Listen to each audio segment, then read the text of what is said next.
নমস্কার বন্ধুরা, টুম্পার হেসেল ঘরে আজ আমি আপনাদের জন্য বানিয়ে দেখাচ্ছি নিরামিষ পনিরের রেসিপি।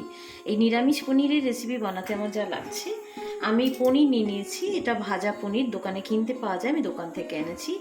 দিয়ে দিচ্ছি আলুটা আপনারা দিতেও পারেন, নাও দিতে পারেন।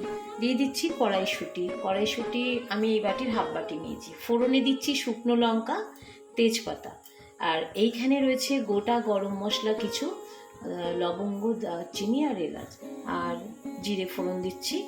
আর এখানে রয়েছে কাজু বাদাম, দুটো টমেটো, 1 ইঞ্চি আদাকে কেটে রেখেছি এভাবে, কাঁচা লঙ্কা নিয়েছি গোটা 6-7টা। এগুলোকে আমি সামান্য ফ্রাই করে বেটে নেব। চলুন তাহলে রান্নায় যাওয়া যাক। সামান্য তেল দিয়ে দিচ্ছি, খুব বেশি দিচ্ছি না, অল্পই দিচ্ছি। তেলটা একটু গরম হয়ে যায়।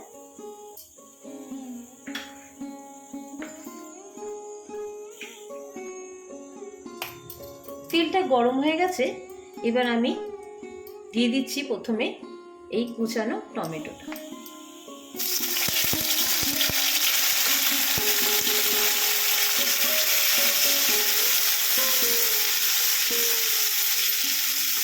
কুচানো টমেটোর পর দিয়ে দিচ্ছি আমি কেটে রাখা আদা, কাঁচা লঙ্কা আর কাজু।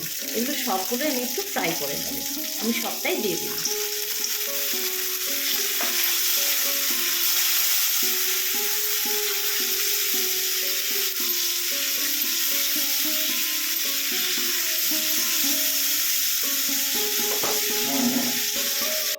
ফ্রাই করা হয়ে গেছে আমার টমেটো, আদা, কাঁচা লঙ্কা আর কাজুটা। এটা একটু ঠান্ডা হোক, তারপর আমি এটা একটা পেস্ট বানিয়ে নিয়ে আসছি।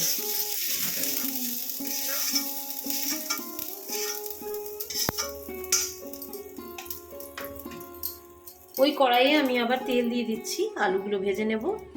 এখনো আমি খুব বেশি তেল দিচ্ছি না, অল্পই দিচ্ছি।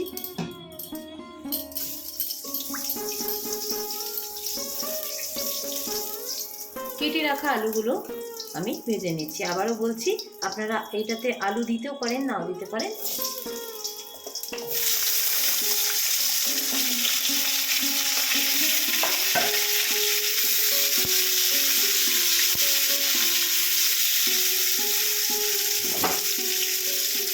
দিয়ে দিচ্ছি সামান্য লবণ আর খুব সামান্য একটু হলুদ দিয়ে দিচ্ছি।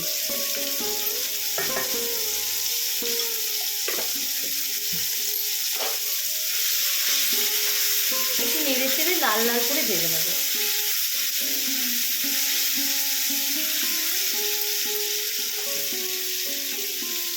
আলুগুলো আমার বেশ ব্রাউন করে লাল লাল করে ভাজা হয়ে গেছে, আমি তুলে নিচ্ছি।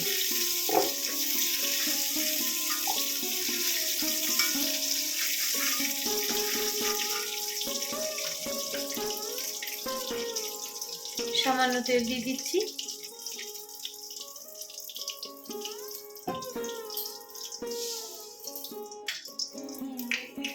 ফোড়নটা ভাজা হয়ে গেছে, আমি এবার দিয়ে দিচ্ছি বেটে রাখা কাজু, টমেটো, আদা আর কাঁচা লঙ্কা।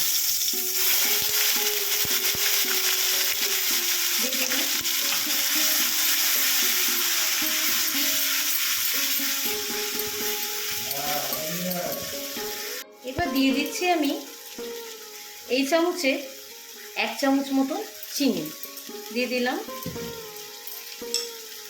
এবার দিয়ে দিচ্ছি আমি ভেজে রাখা আলুগুলো, দিয়ে একটু নাড়াচাড়া করে মিশিয়ে দিচ্ছি।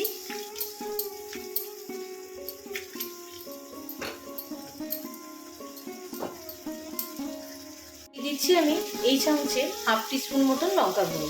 যেহেতু কাঁচা লঙ্কা দেওয়া আছে, সেজন্য লঙ্কা গুঁড়োটা আমি বুঝে দিয়ে দিলাম, 1/2 টিস্পুন দিলাম। হলুদ গুঁড়ো আন্দাজ মতন দিয়ে দিলাম,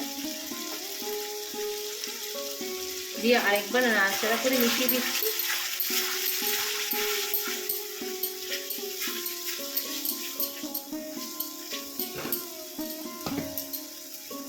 এবার মিশিয়ে দিচ্ছি আমি কড়াইশুঁটিগুলো। এই বাটির হাফ বাটি মতন কড়াইশুঁটি আমি দিয়ে দিলাম।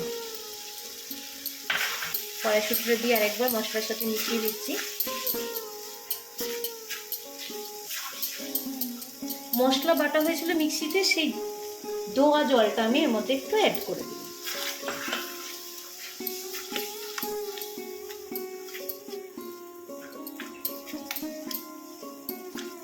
এবার কম আছে এটাকে অনেকক্ষণ ধরে নাড়াচাড়া করে কষাবো।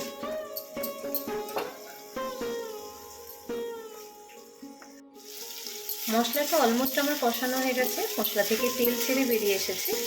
এবার আমি এর মধ্যে দিয়ে দিচ্ছি আন্দাজ মতন লবণ।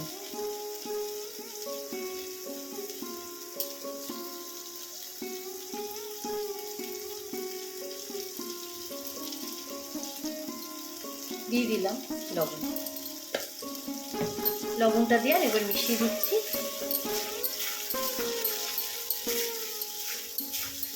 এবার আন্দাজ মতন জল আমি এর মধ্যে অ্যাড করব।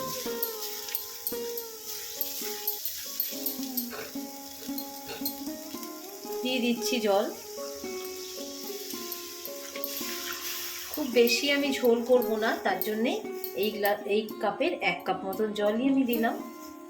আপনারা যদি ঝোল ঝোল খান এর চেয়ে বেশিও জল দিতে পারেন। আমি এই কাপে 1 কাপ মতন দিলাম।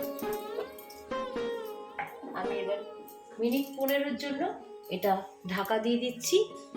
ফিরে আসছি মিনিট 15 বাদে। ফিরে এলাম মিনিট 15 বাদে।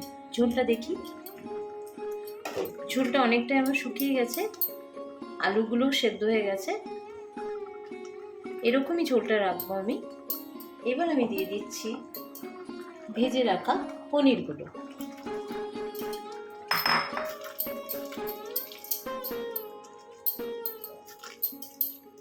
রান্না আমার অলমোস্ট হয়ে এসেছে। নামানোর আগে দিয়ে দিচ্ছি আমি 1 টিস্পুন মতন ঘি। এটা 1 টিস্পুন মতন ছিল, আমি দিয়ে দিলাম।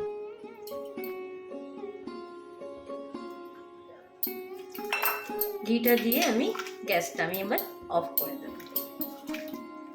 আমি এবার আপনাদের সার্ভ করে দেখাচ্ছি।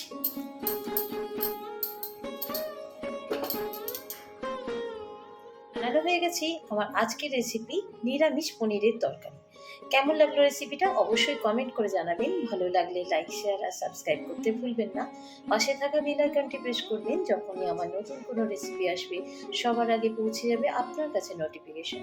ভালো থাকবেন, সুস্থ থাকবেন, সবাইকে ভালো রাখবেন। ধন্যবাদ।